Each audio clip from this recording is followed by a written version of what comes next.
Hello दोस्तों, welcome to our channel railway Guru GK ji. इसमें आप सभी लोगों का एक बार फिर से स्वागत है। आज हम एक बहुत बड़ी अपडेट से रिलेटेड आपसे बात करने वाले हैं। एक आरआरसी ने अभी नई वैकेंसी से रिलेटेड एक नोटिफिकेशन जारी कर दिया है पूरा, तो जिसका लगातार छात्र कई सालों से इंतज़ार कर रहे थे। तो उनके लिए एक बहुत अच्छी खबर निकल के सामने आ रही है, क्योंकि अभी अभी आज ही के दिन एक आरआरसी ने फुल नोटिफिकेशन जारी कर दिया है जीडीसीए वैकेंसी से रिलेटेड। ये आप देख सकते हो, ये वो नोटिफिकेशन है, ऑफिशियल आरआरसी से हमने डाउनलोड किया है। तो आज हम पूरा इस नोटिफिकेशन के बारे में बात करने वाले हैं कि किस आरआरसी ने ये नोटिफिकेशन जीडीसीए का आज पब्लिश किया है। और जीडीसीए मतलब जनरल डिपार्टमेंट कंपटीशन एग्ज़ाम। तो जैसे कि आप समझ सकते हो कि जो भी कम लेवल यानी कि पे लेवल कम के स्टूडेंट होते हैं, उनके लिए रेलवे एक ऐसा संस्था है जो समय समय पर प्रमोशन के चांसेस देने के लिए जीडीसी का कंपटीशन एग्ज़ाम करवाता है, जिसको क्रैक कर कर स्टूडेंट बड़ी से बड़ी पोस्ट, यहाँ तक कि station master, ASM, commercial apprentice, बहुत सारी पोस्ट वो अपनी ले सकता है और अपनी लाइफ में आगे बढ़ सकता है। तो इसी को देखते हुए अभी अभी एक नई आरआरसी पर जीडीसी से रिलेटेड एक पूरा नोटिफिकेशन आ गया है। और चाहे वो जैसे कि हम ग्रुप डी के अभ्यर्थी 2016 वाले हो, 2018 वाले हो, या फिर जो अभी अभी जिनका पैनल आया है 2019 वाले, उनके लिए तो ये सोने पर सुहागा वाली बात हो गई कि अभी उनका पैनल आया और अभी ही उनका ये जीडीसी की नई भर्ती आ गई। तो इससे अच्छी बात उनके लिए और क्या हो सकती है। तो देखते हैं कि किस आरआरसी पे जीडीसी की भर्ती आई है और इसकी एलिजिबिलिटी क्राइटेरिया क्या होगा, एज लिमिट क्या होगी। इसके अलावा बात करें तो सैलरी इसमें हमें कितनी मिलेगी। उसके अलावा इस पूरा जो जीडीसी का नोटिफिकेशन है किस पोस्ट के लिए है, उसका सिलेबस क्या होगा और लास्ट डेट, सबसे इंपॉर्टेंट लास्ट डेट क्या होगी। तो इस पूरे वीडियो में हम आगे बढ़ते हैं और एक ऑफिशियल आरआरसी की ऑफिशियल वेबसाइट पर चलते हैं और वहाँ से हम आपको दिखाते हैं कि क्या नोटिफिकेशन आया है। ये देखिए दोस्तों, मैं अभी नॉर्थ वेस्टर्न रेलवे यानी कि आरआरसी जयपुर की ऑफिशियल वेबसाइट पे हूँ। और जयपुर अभी तक इतनी फास्ट तरीके से काम कर रहा है कि उसने सभी पैनल दे दिए, पीईटी का रिजल्ट दे दिया। उसके बाद अलावा 2019 का जो ग्रुप डी की वैकेंसी थी उसके भी सबके पैनल और पोस्ट अलॉट कर दिए। इसके अलावा एनटीपीसी का रिजल्ट दे दिया और अब जीडीसीए के नोटिफिकेशन भी इसने निकाल दिए। आप देख सकते हो जीडीसीए का आज ही के दिन यानी कि नया नोटिफिकेशन नंबर 01/2023 ये नोटिफिकेशन है जीडीसी का। और हम आज बात करेंगे कि इसमें क्या अदर आरआरसी के स्टूडेंट्स अप्लाई कर सकते हैं, अगर हाँ तो कैसे। तो चलिए इस नोटिफिकेशन को ओपन करते हैं। ये देखिए दोस्तों, ये पूरा नोटिफिकेशन है आरआरसी की वेबसाइट पर आया था। चलिए इसको जूम करके इसकी एक एक डिटेल पढ़ते हैं और सिलेबस, एज लिमिट और सैलरी, इसके अलावा लास्ट डेट, सारा इसकी डिटेल हम पढ़ते हैं एकदम ध्यान से। ये आप देख सकते हो दोस्तों, railway recruitment cell RRC Jaipur north western railway general department competitive examination GDC notification number 01/2023 dated 24 March 2023 यानी कि 24 मार्च 2023 को नोटिफिकेशन आया है। इसमें साफ साफ लिखा है कि ऑल रेगुलर ग्रुप सी और erstwhile group D employee of north western railway excluding RPF RPSF employee fulfilling eligibility criteria में अप्लाई। यानी कि जितने भी ग्रुप सी और ग्रुप डी के अभ्यर्थी हैं वो इसमें अप्लाई कर सकते हैं। हाँ, इसमें आरपीएफ और आरपीएससी के जितने भी फोर्स के जो रेलवे की जो पुलिस होती है वो अप्लाई नहीं कर सकते इस पोस्ट के लिए। इसके अलावा हम आगे बात करें तो आप देख सकते हो दोस्तों कि date and time of opening यानी कि नोटिफिकेशन की जो डेट है, अप्लाई करने की डेट है, वो 7 मार्च 2023 से स्टार्ट होने वाली है और सुबह 10 बजे से। और इसकी लास्ट डेट जो होएगी, डेट ऑफ टाइमिंग क्लोजिंग, वो होगी 6 मई 2023। तो 7 अप्रैल 2023 से इसकी ओपनिंग डेट होगी और जो क्लोजिंग डेट होगी 6 मई 2023 रात को 12 बजे। आप देख सकते हो। चलिए एक बार हम ध्यान से पढ़ लेते हैं इस पूरे नोटिफिकेशन को। जैसा कि आप देख रहे हो, online application are invited for all serving regular railway employees of north western railway excluding RPF RPSC employ. यानी कि इसमें साफ साफ लिख दिया है कि ये एक ऑनलाइन एप्लीकेशन है जो कि नॉर्थ वेस्टर्न रेलवे जयपुर जो जोन है, सिर्फ इन जो जिस जोन में ये कैंडिडेट है, सिर्फ इन कैंडिडेट के लिए ये वैकेंसी है। अदर जोन की बच्चों के लिए ये कोई वैकेंसी बिल्कुल भी नहीं है। इसके अलावा आरपीएफ के लिए भी ये वैकेंसी नहीं है। तो चलिए आगे इसमें बात करते हैं। For filling up vacancy against general department competitive examination quota as per the instruction issued by railway board letter number, ये पूरा लेटर नंबर दिया है। और चलिए इंपॉर्टेंट बात हम पढ़ लेते हैं। The candidate must read all instruction of this notification before filling the online application.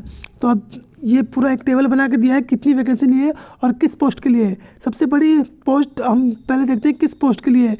तो बहुत बड़ी पोस्ट जिसका बहुत बड़ी संख्या में स्टूडेंट तैयारी करते हैं, ALP यानी कि असिस्टेंट लोको पायलट के लिए ये पूरी वैकेंसी निकाली गई है। आप नेम ऑफ पोस्ट देख सकते हो, यहाँ पर नेम ऑफ पोस्ट आपको दिखेगा। तो असिस्टेंट लोको पायलट के लिए ये वैकेंसी है। इसका जो ग्रेड पे है वो है 1900 ग्रेड पे ये असिस्टेंट लोको पायलट की वैकेंसी है। अगर हम वैकेंसी की बात करें कम्युनिटी वाइज तो UR के लिए यहाँ से 120 वैकेंसी है। उसके अलावा SC के लिए 36 वैकेंसी है। और अगर आगे हम बात करें तो यहाँ से OBC के ST के लिए 18 वैकेंसी है और OBC के लिए 64 वैकेंसी है। तो कुल मिलाकर अगर बात की जाए तो 238 वैकेंसी निकाली है। और इसका मेडिकल स्टैंडर्ड भी इसमें बता दिया गया है कि मेडिकल स्टैंडर्ड क्या होगा ALP के लिए। तो ALP आप देख सकते हो कितना रिस्क का काम होता है, ट्रेन चलाना, ट्रेन लोको पायलट के साथ रहना। तो उसके लिए सबसे मैक्सिमम जो मेडिकल स्टैंडर्ड होता है वो माना जाता है, इसलिए इसका मेडिकल स्टैंडर्ड A1 माना गया है। तो A1 सबसे हाईएस्ट मेडिकल स्टैंडर्ड रहता है। तो जिसका मेडिकल स्टैंडर्ड A1 होगा वही इसमें अप्लाई कर पाएंगे।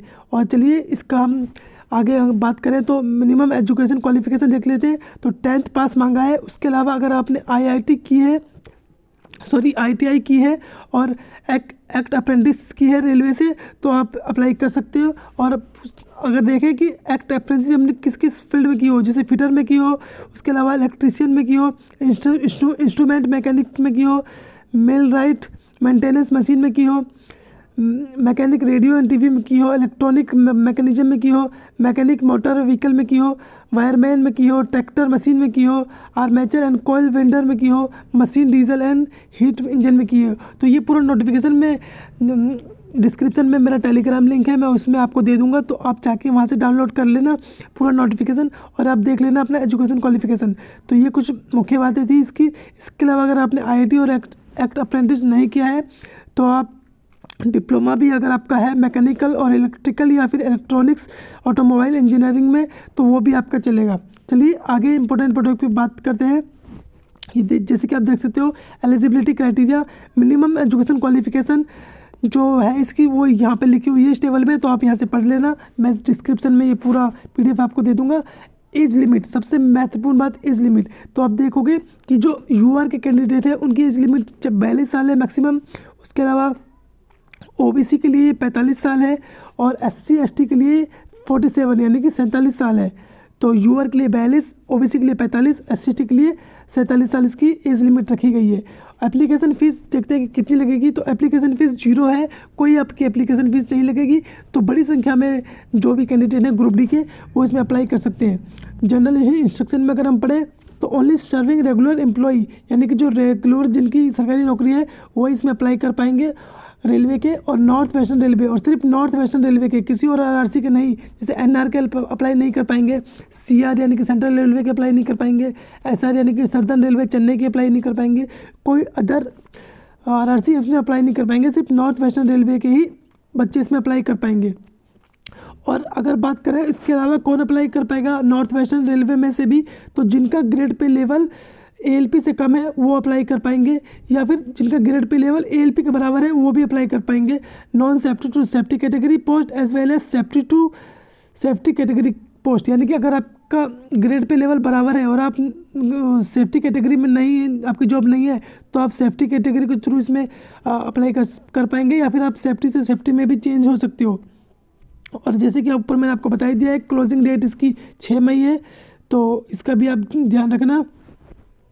और सबसे इम्पोर्टेंट बात कि ये जो एप्लीकेशन है ये ऑनलाइन होगा, तो आपको ऑनलाइन अप्लाई करना है। ऑफलाइन कोई भी आपको लेटर या फिर कोई भी एप्लीकेशन RRC को नहीं भेजना है, वरना आपका कैंडिडेचर रद्द कर दिया जाएगा।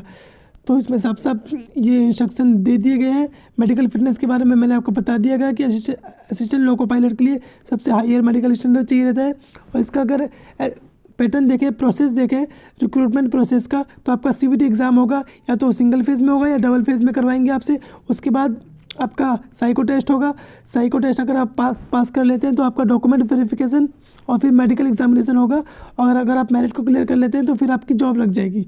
तो एक ये आपका रिक्रूटमेंट प्रोसेस था कि किस प्रकार आपका रिक्रूटमेंट होगा। बेसिक की बात करें तो इसमें 19,900 रुपये बेसिक है लेवल 2 का। इसके अलावा मोड ऑफ एप्लीकेशन साफ साफ बता दिया गया कि ऑनलाइन मोड ही होगा और CBT एग्ज़ाम ऑनलाइन होगा आपका। इसके अलावा अगर हम बात करें तो यहाँ पर ये पूरा नोटिफिकेशन में आपको डिस्क्रिप्शन में लिंक है टेलीग्राम का, वहाँ से डाउनलोड कर लेना। ये स्टेप है कैसे आप अप्लाई करेंगे। सबसे अब इम्पोर्टेंट बात पे हम इस नोटिफिकेशन के देख लेते हैं। ये देखिए दोस्तों, इम्पोर्टेंट बात कि आपका एक फ़ोटो अपलोड होगा जब आप एप्लीकेशन अप्लाई करेंगे ऑफिशियल वेबसाइट पर जाकर। तो जब आप पूरी प्रक्रिया कंप्लीट कर लेंगे रजिस्ट्रेशन के बाद, तो आपका फ़ोटो अपलोड होगा। जो आपका फोटोग्राफ होगा 15 से 40 KB के बीच होगा और सिग्नेचर आपका 10 से 20 KB के बीच होगा। इसके अलावा आपका फ़ोटोग्राफ किस प्रकार होना चाहिए, आप कैप नहीं होनी चाहिए, बाकी ये सब यहाँ से आप पढ़ लेना। उसके अलावा आपका एक सिग्नेचर होगा रनिंग हैंड में, वो भी अपलोड करना होगा। लेफ्ट हैंड थंब इम्प्रेशन भी आपको अपलोड करना होगा अपना। और सबसे इंपॉर्टेंट बात, एम्प्लॉय सर्टिफिकेट नंबर, यानी कि एम्प्लॉय सर्टिफिकेट, यानी कि जिस भी डिपार्टमेंट में अभी आप काम कर रहे हैं, जैसे आप ग्रुप डी में काम कर रहे हो तो आप किसी डिपार्टमेंट में काम करते होंगे तो आपका उसका सर्टिफिकेट होगा। तो आपका वो सर्टिफिकेट यहाँ इस नोटिफिकेशन में एक एनेक्सर 1 है, वो एनेक्सर 1 आपको डाउनलोड करके अपनी सर्टिफिकेट की डिटेल उसमें फिल करके और वो सर्टिफिकेट अपलोड करना है अपने साइन और अपना थंब इम्प्रेशन लगाने के बाद। और इसमें साफ साफ बता दिया गया है कि आप सिर्फ एक पोस्ट के लिए अप्लाई कर सकते हो। अगर आपने एक से ज़्यादा पोस्ट के लिए अप्लाई किया तो आपका कैंडिडेचर रद्द कर दिया जाएगा। तो NWR वाले छात्र इस चीज़ का ज़रूर ध्यान रखें। ये देखिए दोस्तों, जैसा कि मैंने अभी आपको बताया था, ये एनेक्सर 1 है, ये आपको डाउनलोड करना है इस नोटिफिकेशन से। डिस्क्रिप्शन में आपको इसका पूरा PDF मिल जाएगा और टेलीग्राम चैनल पर, तो आप वहाँ से डाउनलोड कर लेना। और यहाँ पे जो अभी आपका एम्प्लॉयमेंट सर्टिफिकेट है उसकी डिटेल पूरी इसमें फिल करके अपना फ़ोटो चिपका के लेफ्ट हैंड इम्प्रेशन डाल के सिग्नेचर वगैरह करके सब कुछ इसको फिल करके और एप्लीकेशन फॉर्म के साथ, यानी कि जब आप एप्लीकेशन फॉर्म फिल करोगे तो ये अपलोड करने का ऑप्शन आएगा, इसको भी फिर आपको वहाँ पे अपलोड कर देना है। तो ये एक पूरी बहुत इंपॉर्टेंट जानकारी थी जो आपको देनी थी। तो अगर आपको वीडियो अच्छी लगी हो तो प्लीज़ इस वीडियो को नॉर्थ वेस्टर्न रेलवे यानी कि RRC जयपुर के जितने भी स्टूडेंट हैं तो उनको तक ये वीडियो पहुँचाओ, ताकि उनको JDC का एग्ज़ाम की नोटिफिकेशन के बारे में जानकारी मिल सके। और आपकी भी अगर इसी तरीके से RRC पे कोई भी नई अपडेट आएगी तो मैं उसके लिए वीडियो बनाऊंगा। तो आप मेरे चैनल सब्सक्राइब कर सकते हैं, लाइक कर सकते हैं और इसको ज़्यादा से ज़्यादा शेयर कर सकते हैं। आपका धन्यवाद। अभी के लिए फिलहाल इतना ही। Thank you so much.